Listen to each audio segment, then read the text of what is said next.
Hello everybody, welcome back. This time with some Tropico. I'm KRX, and the number is 60. It took me 60 hours in order to complete all of the missions here. There's 15 missions, so on average about 4 hours. A couple of them I had to do a second time. I think both ironically the chocolate factory and the concrete beach, I think were the two that I had to actually restart and attempt from the beginning. Multiple, more than just the first try. The other ones, while some of these did take a long time, like Tropical Land is a particularly kind of a frustrating one. Eventually, in the same playthrough, it did get finished. The final one is not very difficult, but it's very long, so on and so forth. So on average, though, about 4 hours per mission. Ended up completing them all, and I gotta say, I really enjoyed the time with Tropico 6. I really enjoyed it. And I think what I want to do here is I want to do essentially I want to go through and play them again. This time it's going to be recorded. This time it's going to be, with sort of the idea of sort of teaching the game, or at least explaining my thought process on the game, and going through the different missions. The first one is very, very basic, and we'll just do this for posterity's sake, and we'll get this recorded. And this one's probably going to be very much like you've never played Tropico 6 before. You've never played Tropico before, maybe. So this is going to be very, very basic. This one's going to be almost not just this mission actually is a tutorial in many ways to the game. And we'll probably treat it like it's a tutorial leading up into the general walkthroughs and guides and stuff like that. So the idea is, I think if we play through every single one of these missions, then people would be able to reference missions that they maybe have had trouble with, or they're not quite understanding something, or they got stuck somehow, or something like that. So having that recorded and on the YouTube channel, I think would be a good archive for the future. And I really enjoyed Tropico, and I'd like to play it some more, and I'd like to try some different things and optimize some things. And I think going through the second time, knowing kind of what's going to happen, I think it should be pretty smooth sailing. I'm actually I kind of like somewhere around in here, somewhere like halfway through, I kind of started developing a system that was working really well. But yeah, I think let's get in here. Let's get Penultimo of the Caribbean on normal. And this is actually going to put us into the colonial era. So this first mission, we are not an independent nation. We are a governor, essentially, of a Tropican island. And we're going to have to change that because we need to become El Presidente. Most beloved Presidente, do you remember Tropico? Emerald palm trees, platinum beaches, and crystalline seas, from which the sun reflects like the twinkling of jewels and golden coins. It is I, Presidente, Penultimo, your faithful aide, your biggest fan. I chronicled your triumphs. Fear not, for nothing was written down. Penultimo never forgets, unless he is told to, of course. So, let us enjoy these stories of the past. And what better place to start than the time you first met your loyal Penultimo, oh most successful Presidente. It was like the first sunrise of my life. Nice little SOS in the sand there. Somebody was here and not having a good time. And it's your job to do as I say. Until your mandate runs out, at least. All right, the volume for that might be a little bit low. So basically, have a sugar plantation. Pretty basic. Let's kind of pause the game here. Let's see what we got going. There's going to be a few things that we need to do. And typically, I think I like to get this stuff done as quickly as possible, because as long as you kind of understand where it's going, like the farther you get along in here, this one's very simple to fulfill. So fulfilling this one and knowing what we have to work on next, it's good to have that ability to sort of plan ahead.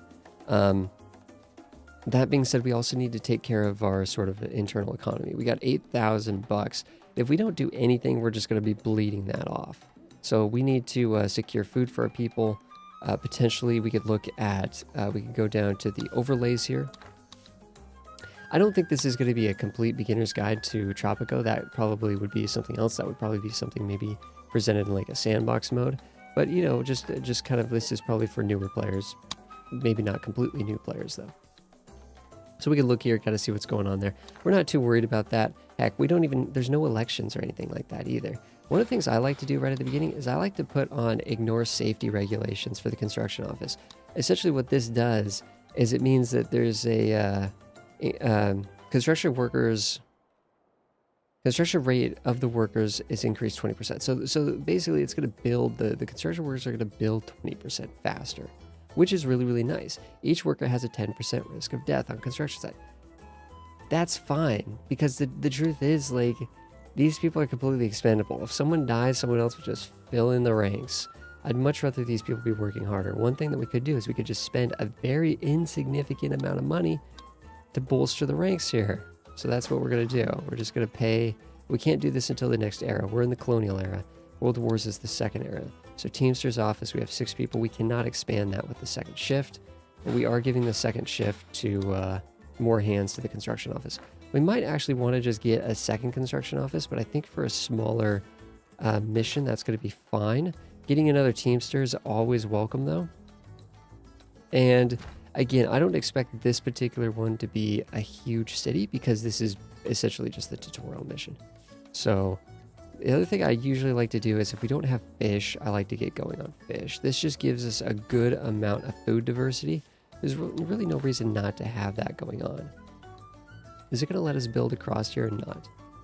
Yeah, I guess it does. It does it. It lets us build over here, though, and that's going to be important. The cool thing about the fish is we'll see once the Fisherman's Wharf is made, but it not only produces fish, but you can add a very simple upgrade to it that's very cheap and very effective. It also gives you shellfish. So now you're getting 2 different kinds of food, and those different kinds of food are effectively going to really increase the food happiness, especially because if what we're gonna need is a grocer, and at some point it's probably gonna even ask us to do a grocer. So let's just dump a grocer down, so that the grocers can go get the fish and the shellfish rather than having the people doing that. We do need to actually get the sugar plantation. Plantations are a good way to make money early on. Why we're doing sugar, I'm not entirely sure, but it's saying it would like a sugar plantation over here. It's saying that'd be almost 100% effectiveness. Alternatively, this is not a bad spot to do a couple as well. I think we're just going to stick that down and continue this road through. And one of these roads can actually come up here.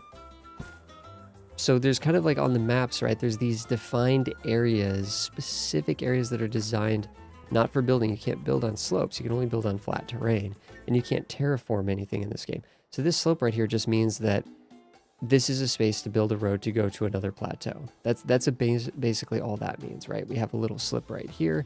We have a slip up there into that other area. And, you know, there's a slip up into here and so on and so forth. One thing that's actually kind of nice to do is just to kind of go to all resources and kind of see what we're dealing with.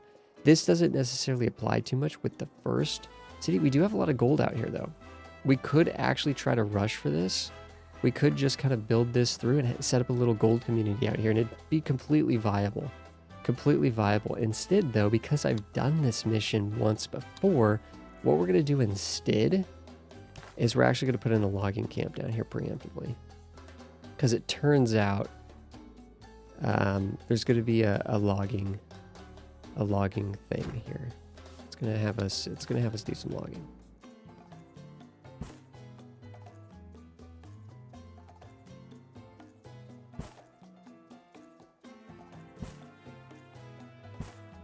Kind of just sneaking this around. And roads are really cheap, so I don't mind getting a little bit of that infrastructure there just to kind of have that mapped out so that I don't accidentally build in such a way that prevents me from going back and adding some of this stuff. I'm actually kind of surprised saying this is green because I don't see a lot of trees here, but it's saying all right. It's not complaining, so we'll take it. Take it all the way to the bank. These people are going to need homes, though, if they're working out here. Ooh, they don't want to do that, huh? I'm tempted just to actually continue this road through and have an additional bridge. Although I don't want to kind of get rid of those trees either, because those might be useful. Let's just get... Dang, we might actually end up putting... Yeah, I don't see any trees there, so let's just put a house there. We'll probably put a bunkhouse here. Bunkhouses are great. They're they're really not that much worse than the country houses. They're cheap. Everybody can live there. The thing is, we're in the colonial era, so we don't have, I mean, we don't even have the choice to do just a normal house or an apartment. I mean, there's nothing nicer for these people to live in. We can give them mansions, but we don't, I mean, no one's rich in our colony. Everybody's just poor. At best, they're well off. And I don't even know where the well-off people would be. Maybe the soldiers are well off. Nope, they're poor too. Soldiers are poor as well. Let's see if there's other plantations though, because we start with the corn. Ooh, banana's not good. Pineapple. But if we wanted to build plantation up here, we could get a singular pineapple bit there. It's really liking sugar up here on this higher plateau, it looks like. Yeah, a lot of these, honestly, there's not a lot of, it loves corn. It's all about the corn here. It hates the banana. And the pineapple's not great, as we saw. We might just leave it at that. Maybe, I don't know, maybe we actually do want to do double sugar.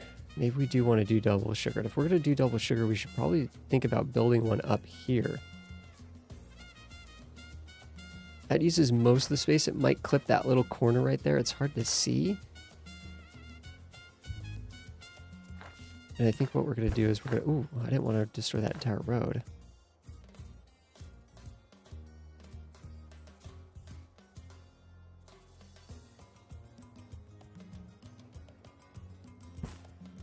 But I guess you got to do what you got to do.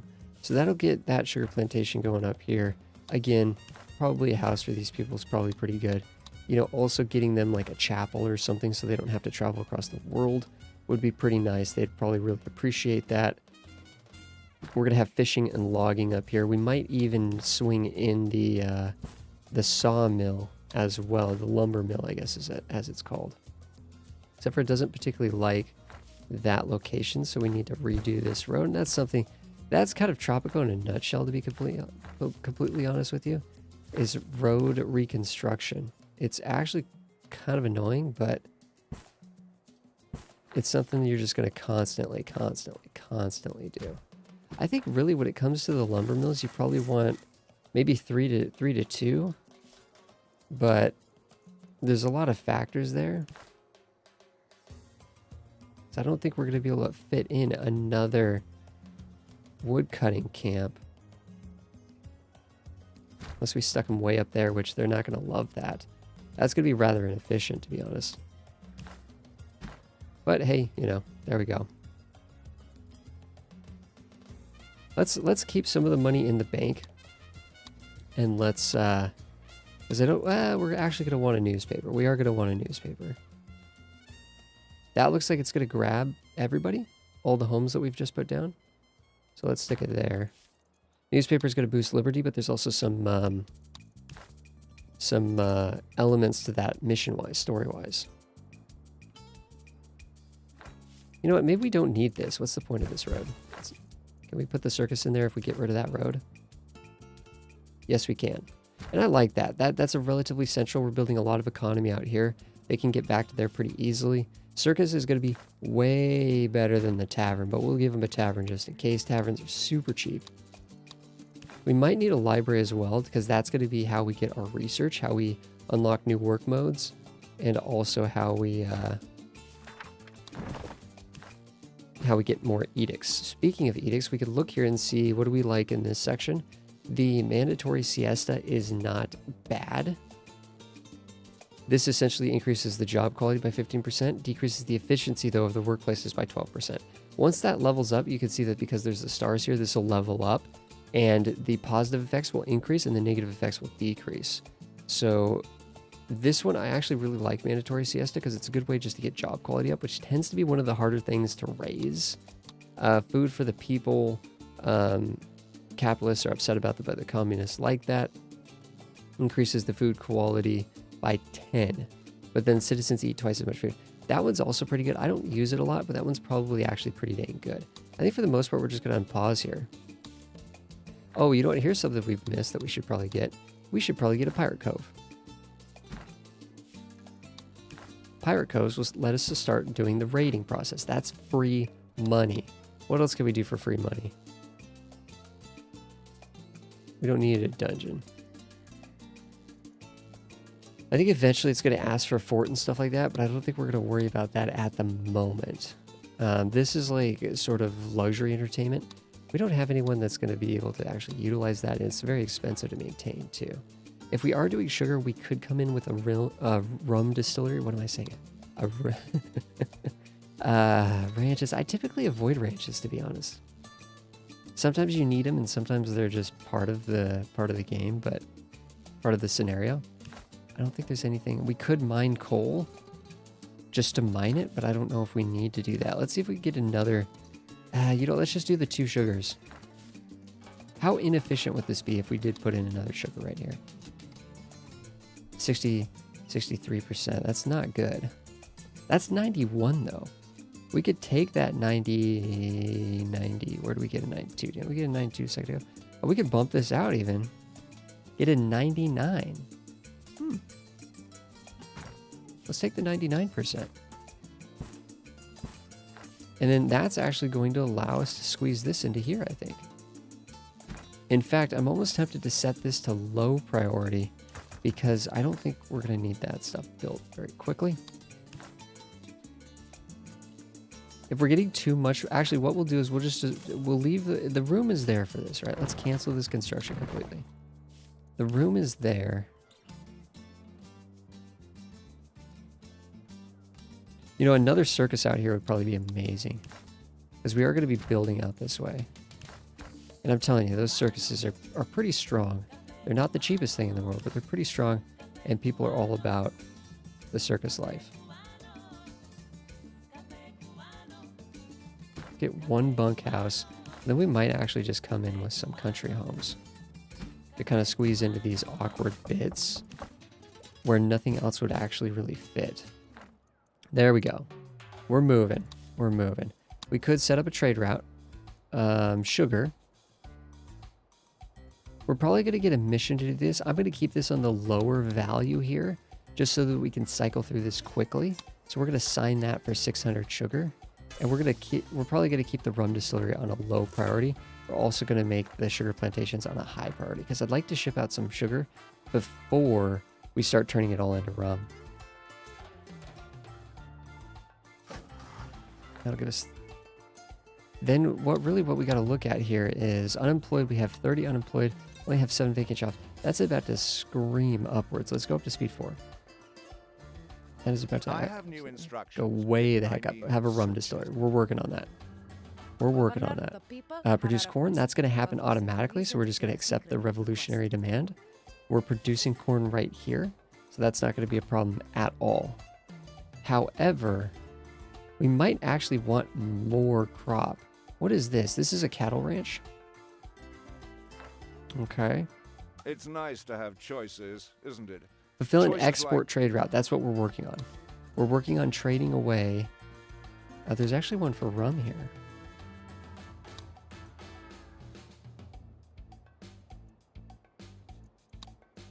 It's only a 5% boost. Let's not get too excited about it.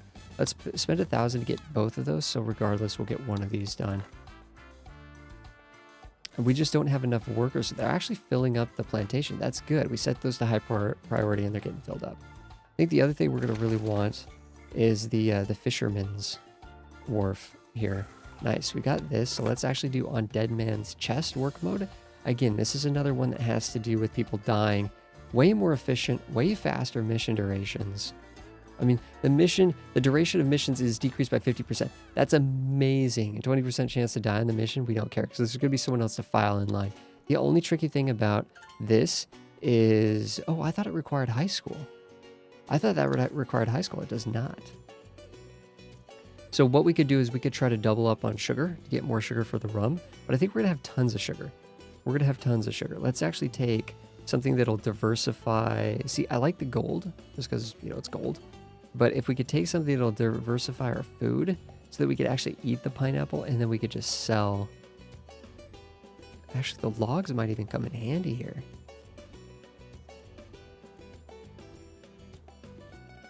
Or we could just rescue people. Let's do one rescue and let's go in with some bananas and let's alternate between bananas and pineapple, which is going to be good for food happiness. And then also hides and iron, I think, is going to sell a little bit more than logs and coal.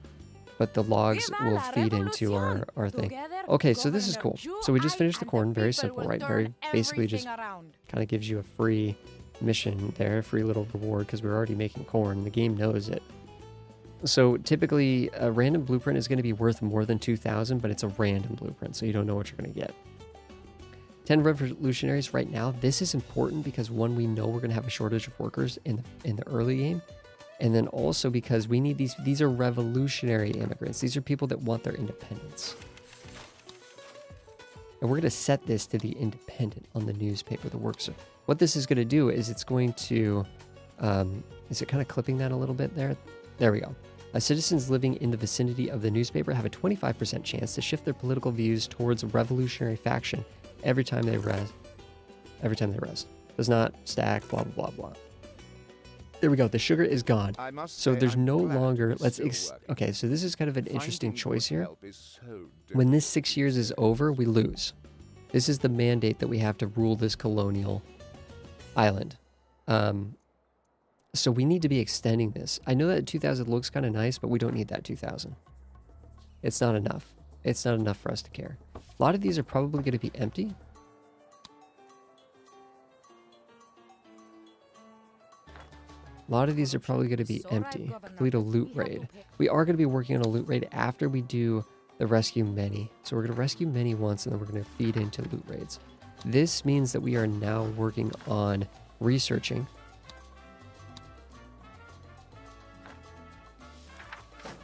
I'm a doofus. Never mind, the independent, you don't need to research that. We probably didn't need to do research, to be honest. Where's the actual research thing? Probably didn't need to do any of this.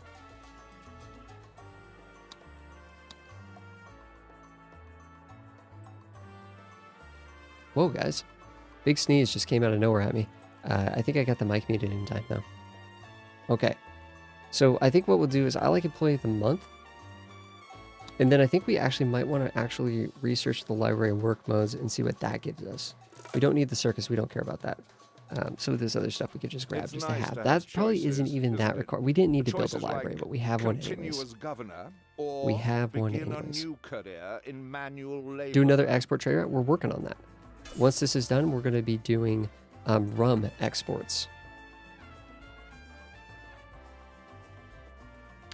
So everything is looking good. In fact, we still got 12,000 in the bank. We can go down to negative 10,000 and keep going.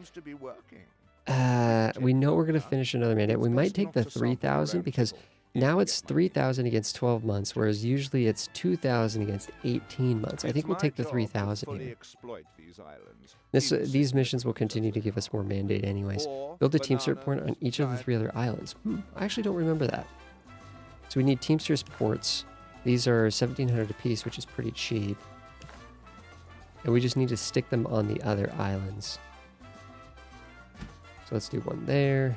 These buildings effectively allow us to build on the other islands. Oh, okay. I'm starting to remember how this mission opens up for us here. This one's actually, we're gonna start doing the gold. We are going to do the gold. I was actually gonna make a bridge out here. That's right, you can't bridge in the colonial era. You can only bridge once I think you have to get to World Wars to do bridges. Which is fine, because honestly, these little Teamster ports aren't that bad. We might quick build that stuff. I don't know. I'm not too much in a rush to do that. I think at this point, though, guys, things are looking good. I mean, we have money in the bank. I think we have pretty much everything that we need done. We're going to be working on the plank economy, and we're also working on the rum economy. So things are looking pretty good here. We already have the second Teamster support. We're going to be getting more with those Teamster docks. So things are looking pretty nice right now. I think we're going to take a pause here, guys, and then we're going to continue this. It's probably only going to take probably 3 to 4 episodes to finish this this particular campaign mission. And this one's kind of the introduction, and then what we'll do is we'll move on to the other missions and play those for the channel as well. So thank you so much, everybody, for watching. I will see you guys in the next one.